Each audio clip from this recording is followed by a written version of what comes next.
You know what's really cool? It's my birthday today. I raced back because this thing was in the mail. And yeah, I reviewed it and I'm releasing this video on my birthday. So totally hit that like button. It's a small little birthday present to me. So I guess broadcast is more of an aesthetic now.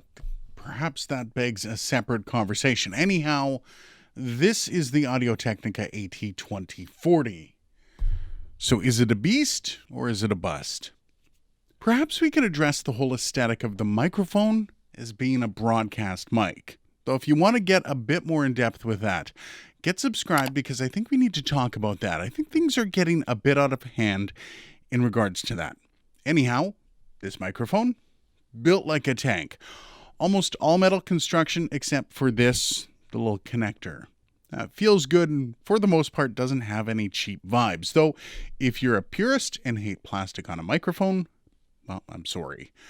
The one thing that I will gripe on is the 5/8 to 3/8 reducer. It's really cheap and honestly does kind of bring the overall vibe down when you're unpacking it. Now, I know you can get one of these for pretty much nothing, but it's by far the worst that I've ever seen shipped with a microphone. Good God. Now, this microphone is a hypercardioid dynamic microphone, which is unlike its similarly named cousins, the AT2020, the AT4040, and the AT2035. Now, in case you're wondering, hypercardioid has an even more narrow pickup pattern than a supercardioid. That can lead to better sound rejection from the sides of the microphone. So if you have multiple mics like this in a single room, perhaps around a table, it should offer better protection to other voices. We'll see how that shakes out in the testing. The frequency range is 80 Hz to 16 kHz, which means there really is going to be some bass missing, and a sensitivity of -53 dB at 2.2 millivolts. Well, that's pretty much all I could find. I guess with that said, let's get into the testing. And now to test the off-axis rejection of the AudioTechnica AT2040.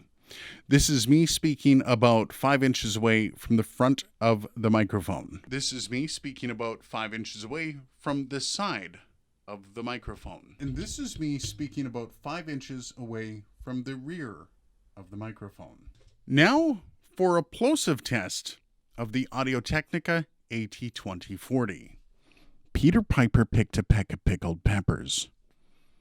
Peter Piper picked a peck of pickled peppers. And now for a proximity test of the AudioTechnica AT2040. This is me speaking about 5 inches off the front of the capsule. Now I'm about 1 inch off the front of the capsule. This is 5 inches off the front of the capsule. And this is 1 inch off the front of the capsule. 5 inches, 1 inch. Let's take a look at some of the handling noises of this microphone.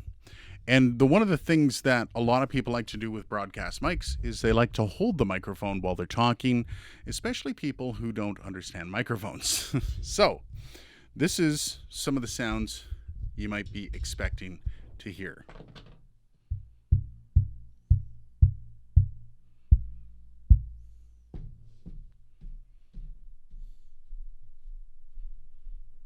Hi, this is the AudioTechnica AT2040.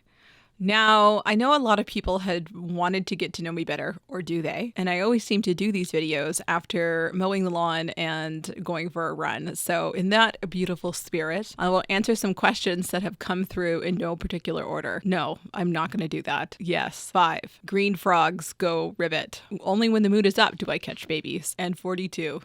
Thank you. Now we have the AudioTechnica AT2040 versus the SM58. Now, before anyone's like, well, where's the pod mic? Where's the Zoom ZDM1? I didn't pick them up for this. Both of those got sent back to the companies right after I reviewed them. So we're going to go with what I have, and there's a good reason for that. I don't believe this is a broadcast microphone. I don't believe it needs to be compared to the pod mic or the ZDM1. I believe it needs to be compared from a price perspective of something that I think is better than it.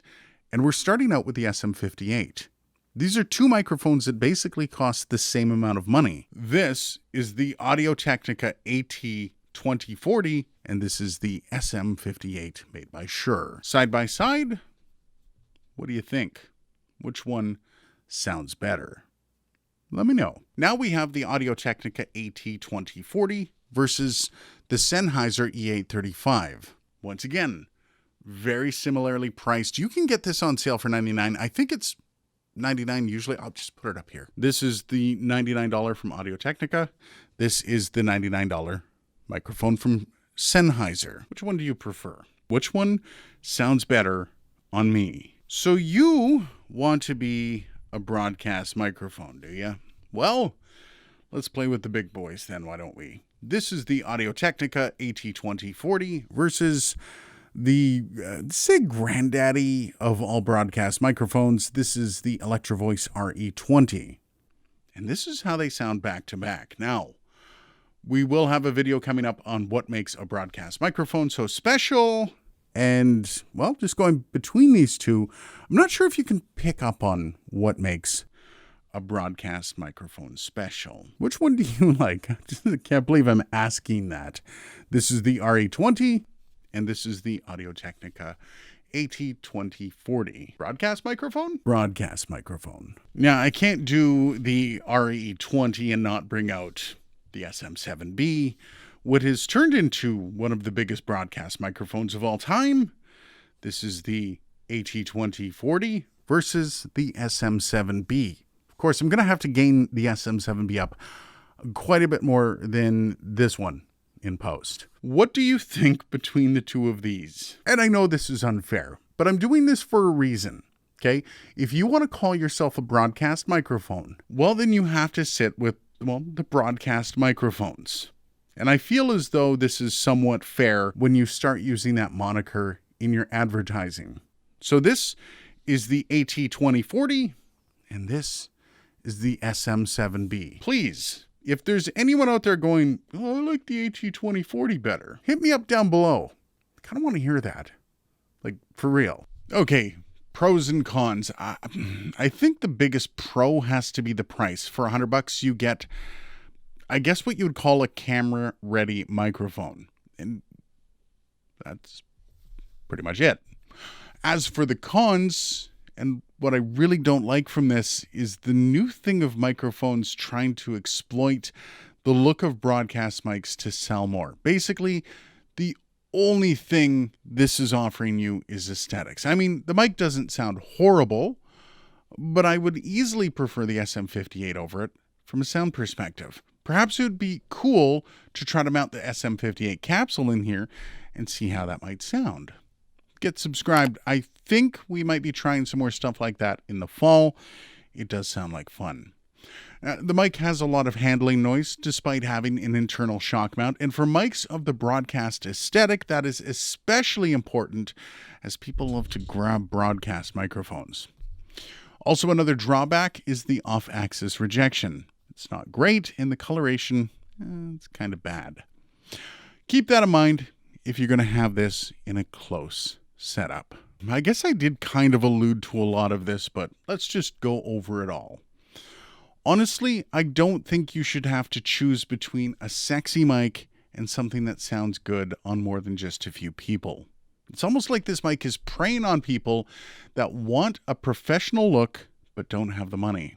Spoiler alert, it doesn't really matter how it looks. Now, I know that I joke a lot about the lack of sexiness on the SM58, but when push comes to shove, sound quality is far more important than aesthetics. And when it comes to sound quality, this kind of falls short, at least for my voice. Now, to be fair, this isn't going to sound horrible on your podcast. That's not what I'm saying.